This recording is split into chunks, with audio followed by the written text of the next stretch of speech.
উত্তর দিনাজপুর জেলার বিজেপির অন্যতম প্রবীণ ও বর্ষিয়ান কর্মী নিমাই সিংহ সম্প্রতি কুলিক টিভির মুখোমুখি হয়ে জেলার রাজনৈতিক ও সাংগঠনিক পরিস্থিতি নিয়ে বিস্তারিত আলোকপাত করেন। দীর্ঘ রাজনৈতিক জীবনের অভিজ্ঞতা থেকে তিনি বর্তমান সংগঠনের শক্তি, ভবিষ্যৎ পরিকল্পনা এবং জেলার রাজনৈতিক সমীকরণ নিয়ে নিজের মতামত তুলে ধরেন। নিমাই সিংহ জানান, বাল্যকাল থেকেই তিনি রাষ্ট্রীয় স্বয়ংসেবক সংঘের সঙ্গে যুক্ত ছিলেন। পরবর্তীকালে 1984 সালে স্নাতক ডিগ্রি অর্জনের পর তিনি ভারতীয় জনতা পার্টিতে যোগদান করেন। এরপর উত্তরবঙ্গ অঞ্চল, মণ্ডল ও জেলা স্তরে একাধিক গুরুত্বপূর্ণ সাংগঠনিক দায়িত্ব পালন করেন। দীর্ঘদিন তিনি উত্তর দিনাজপুর জেলা বিজেপির সহ সভাপতির পদেও দায়িত্ব সামলেছেন। বর্তমানে তিনি জেলা কমিটির সদস্য হিসেবে সক্রিয় রয়েছেন। ইটাহার বিধানসভার অন্তর্গত ঘুঘুডাঙ্গা পতিরাজপুর এলাকার বাসিন্দা এই প্রবীণ নেতা আজও সংগঠনের সঙ্গে নিবিড়ভাবে যুক্ত। সাক্ষাৎকারে তিনি উত্তর দিনাজপুর জেলা বিজেপির বর্তমান সাংগঠনিক অবস্থার ভূয়সী প্রশংসা করেন। বিশেষভাবে বর্তমান জেলা সভাপতি নিমাই কবিরাজের নেতৃত্বের প্রশংসা করে বলেন, তার আমলে জেলার সাংগঠনিক পরিকল্পনা ও কর্মসূচির বাস্তবায়ন যথেষ্ট সুসংহত ও কার্যকর হয়েছে। রাজ্যের রাজনৈতিক পরিস্থিতি প্রসঙ্গে নিমাই সিংহ বলেন, তৃণমূল সরকারের শাসনে মানুষ নানা অত্যাচার ও বঞ্চনার শিকার হয়েছে। সেই কারণেই মানুষ পরিবর্তনের পক্ষে মত দিচ্ছেন এবং বিজেপির প্রতি সমর্থন ক্রমশ বৃদ্ধি পাচ্ছে। তিনি আশা প্রকাশ করেন যে আগামী দিনে রাজ্যের ডাবল ইঞ্জিন সরকারের পথ আরও সুগম হবে। জেলার নির্বাচনী ফলাফল প্রসঙ্গে তিনি জানান, উত্তর দিনাজপুরের 9টি বিধানসভার মধ্যে বিজেপির 4টিতে জয়লাভ করেছে। বাকি 5টি বিধানসভায় জয় না এলেও বিজেপির ভোটের হার ও ফলাফল যথেষ্ট আশাব্যঞ্জক।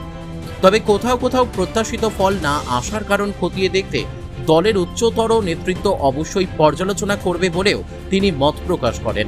এছাড়াও তিনি বলেন, দীর্ঘদিনের রাজনৈতিক সংগ্রাম ও সাংগঠনিক পরিশ্রমের ফলস্বরূপ উত্তর দিনাজপুর জেলা থেকে বর্তমানে 2 জন মন্ত্রী পাওয়া গিয়েছে, যা জেলার জন্য অত্যন্ত গর্বের এবং সৌভাগ্যের বিষয়। এই প্রাপ্তি জেলার রাজনৈতিক গুরুত্ব বৃদ্ধির পাশাপাশি উন্নয়নের ক্ষেত্রেও নতুন সম্ভাবনার দ্বার খুলে দিয়েছে বলে তিনি মন্তব্য করেন। সাক্ষাৎকারের শেষে নিমাই সিংহ দলীয় কর্মীদের উদ্দেশ্যে ঐক্যবদ্ধভাবে সংগঠনকে আরও শক্তিশালী করার আহ্বান জানান এবং আগামী দিনে উত্তর দিনাজপুরে বিজেপির সাংগঠনিক বিস্তার আরও বৃদ্ধি পাবে বলেও আশাবাদ ব্যক্ত করেন। বিষয়টা বিজেপি তো দীর্ঘদিন পশ্চিমবঙ্গের অস্তিত্ব এবং এখানকার মানুষের অস্তিত্ব রক্ষার জন্য লড়াই করে যাচ্ছে। আর এবার সংগঠন একদম নিচু স্তর থেকে একদম উপর স্তর পর্যন্ত একদম সাংগঠনিকভাবে কাজ করেছে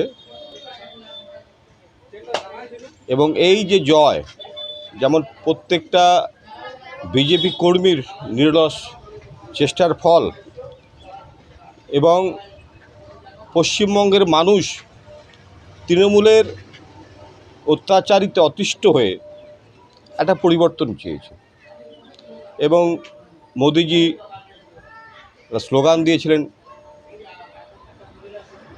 পাল্টানো দরকার, চাই বিজেপি সরকার। আর এই স্লোগানের উপর ভিত্তি করে পশ্চিমবঙ্গের মানুষ এবার বিজেপিকে সুযোগ দিয়েছে। এই জয় যেমন ভারতীয় জনতা পার্টির জয়, তেমনি পশ্চিমবঙ্গের শুভবুদ্ধি সম্পন্ন এবং দেশপ্রেমিক মানুষের জয়। দেখুন, যখন কোনো দল জয়লাভ করে তখন যারা দলের কর্মী তারা যেমন একটা উৎসাহিত হয়, পাশাপাশি যারা সমর্থক ভোটার যারা বিজেপি হয়তো ভোট দিয়েছে তারাও উৎসাহিত হয়ে পড়েছে। পাশাপাশি যে সমস্ত তৃণমূলের লোকেরা দীর্ঘদিন ধরে সাধারণ মানুষের উপর অত্যাচার করেছে, তাদের নিজেদের পিঠ বাঁচাবার জন্য বিজেপির ছত্রছায়ায় আসতে চাইছে। তাই 4টার পরে লোক দেখেছেন যারা তৃণমূল হয়তো করেছে তারাও বিজেপির সঙ্গে সামিল হয়েছে, গেরুয়া আবির মেখেছে। দেখুন, বর্তমান জেলা সভাপতি নিমাই কবিরাজ আসার পর সাংগঠনিক একটা মজবুত জায়গায় এসে পৌঁছেছে। প্রত্যেকটা বিজেপি কর্মীর অক্লান্ত পরিশ্রমের ফলে বিজেপির আরও সাংগঠনিক ডেভেলপমেন্ট দরকার। বিজেপি সব জায়গায় এখনও সমানভাবে সংগঠনকে নিয়ে যেতে পৌঁছাতে পারেনি। এটা একটা দুর্বলতা আছে, কিন্তু চেষ্টা করছে। বিধানসভা 9টা বিধানসভা কেন্দ্রের মধ্যে 4টি বিজেপি পেয়েছে, বাকি 5টা পাইনি। বিষয়টা কেমন চোখে দেখছেন এবং কি কারণ হতে পারে? দেখুন, এক থেকে উপর থেকে যদি চোপড়া থেকে ধরেন, আমরা সবাই জানি যে চোপড়া মুসলিম অধ্যুষিত বিধানসভা, আর মুসলিমরা বিজেপিকে এখনও ঠিক সেইভাবে গ্রহণ করে উঠতে পারেনি। ফলে মুসলিমরা বেশিরভাগ তৃণমূলের পক্ষেই ভোট দিয়েছে। ইসলামপুরের ঠিক সেম কন্ডিশন, এবং ওখানে একই রেজাল্ট হয়েছে।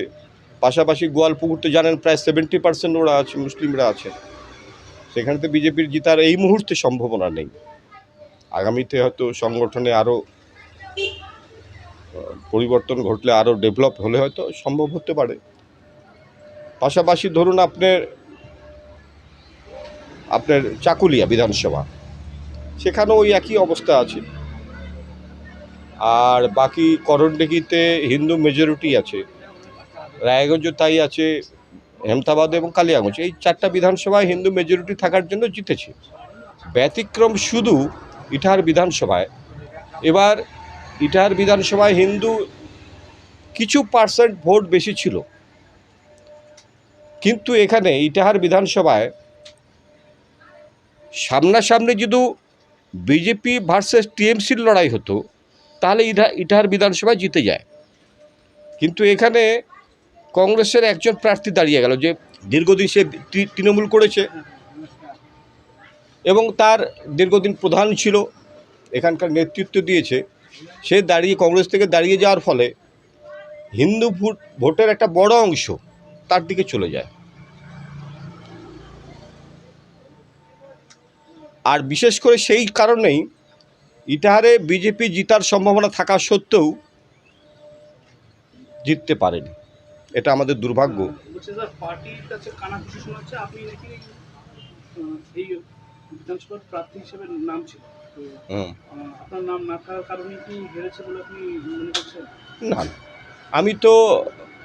আমার নাম ছিল, সে তো ধরুন একটা বিধানসভা থেকে 3 জন করে নাম নিয়েছিল, তার মধ্যে আমারও নাম ছিল। দল মনে করেছে যে আমাকে না দিয়ে অন্য কাউকে দিলে হয়তো জেতার সম্ভাবনা থাকবে, তাই দিয়েছে দল। সেদিকে আপত্তির কিছু নেই, আমরা বিরোধিতাও করিনি। আমাকে দল নির্দেশ দিল যে আপনি করণডিঘিতে চলে যান, যেহেতু করণডিঘির সঙ্গে আমার দীর্ঘদিনের একটা সম্পর্ক আছে। আর দল নির্দেশ দিল, আমি সেই কথা মতো আমি করণডিঘি চলে গেলাম এবং ওখানে যতটা পেরেছি সাধ্যমতো সংগঠনের এবং ভোট প্রচারে কাজ করেছি। যাই হোক, সৌভাগ্যের বিষয়, করণডিঘিতে আমাদের এমএলএ জিতেছে, উনি মন্ত্রী হয়েছেন, এটা আনন্দের বিষয়। হ্যাঁ, এরকম তো প্রতিদিনই ফোনে সরাসরি এসে দিয়ে যোগাযোগ করছি যে আমরা বিজেপিতে যোগদান করতে চাই, কিন্তু রাজ্য সভাপতি পরিষ্কার বলেছেন যে আমরা তৃণমূলের এই মুহূর্তে কোনো যে পর্যায়েরই থাকুক তাকে আমরা দলে নেব না। আর সেই নির্দেশ মেনে আমরা যোগাযোগ করছি। আমরা বলছি যে অপেক্ষা করো ভাই, দলে যদি আবার সিদ্ধান্ত পরিবর্তন করে বা একটা ক্যাটাগরি বেঁধে দেয়, সেক্ষেত্রে হতে পারে। রায়গঞ্জ থেকে রামকৃষ্ণ দাসের রিপোর্ট, কুলিক নিউজ।